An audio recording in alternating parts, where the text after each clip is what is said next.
Hello everyone, this is Dr. Niharika Mishra, the new member in the Biochem channel. Basically, I will teach you all about biology. So we will discuss about digestion very soon.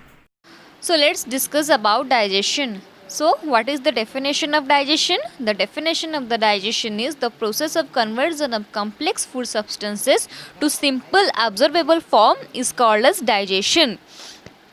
So basically digestion have four parts, that is ingestion of food, secretion of fluids and digestive enzymes, absorption of nutrients and excretion of wastes. And also digestion have three stages: cephalic phase, gastric phase and intestinal phase. We will discuss all about three phases one by one. So at first, our digestive system consists of the GI tract and tongue, salivary glands, pancreas, liver and gallbladder.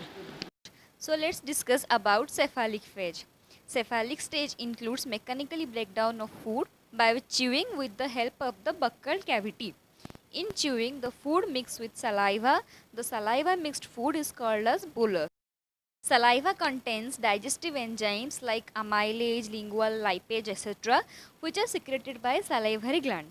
The bolus passed down through the esophagus by successive waves of muscular contractions called as peristalsis. The bolus swallowed down by the esophagus to enter the stomach and the gastric phase begins. In gastric phase, the food in stomach again break down by mixing with the gastric acids. Then the food passes to the duodenum. When the food enters to the small intestine, it is called as chyme, and when it is completely absorbed by small intestine, it is called as chyle. And let's discuss about intestinal phase. So the intestinal phase is a stage in which the duodenum respond to arriving chyme and moderates gastric activity through hormones and nervous reflexes.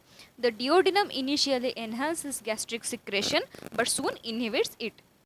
Small intestine have three parts, that is duodenum, jejunum and ileum, and large intestine have also three parts, that is cecum, colon and rectum. No significant digestive activity occurs in the large intestine. The function of the large intestine are absorption of some water, mineral and certain drugs, and secretion of mucus which helps in adhering the waste particles together and lubricating it for an easy passages. So after proper absorption, the undigested, unabsorbed substances called as feces enter to the cecum of the large intestine through the ileocecal valve, which prevent the backflow of the fecal matter. It is temporarily stored in the rectum till defecation. This is all about excretion. So now let me give you a small gist about the process of the digestion. In mouth, the starch is converted to maltose, which is basically disaccharide, and in stomach, the pepsinogen enzyme, which is converted to pepsin in the presence of the hydrochloric acid, which breaks down proteins to peptose and peptones. The pancreatic juice, which is secreted from the pancreas, and the biles are released through the hepatopancreatic duct. The pancreatic juice contains inactive enzymes like trypsinogen, chymotrypsinogen, procarboxypeptides, amylase, lipase and nuclease.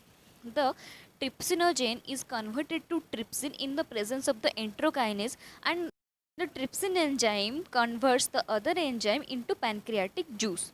The proteins, peptones and proteose is converted to dipeptides in the presence of the trypsin or chymotrypsinogen. So likewise, carbohydrates in the chyme and are hydrolyzed by pancreatic amylase into disaccharides.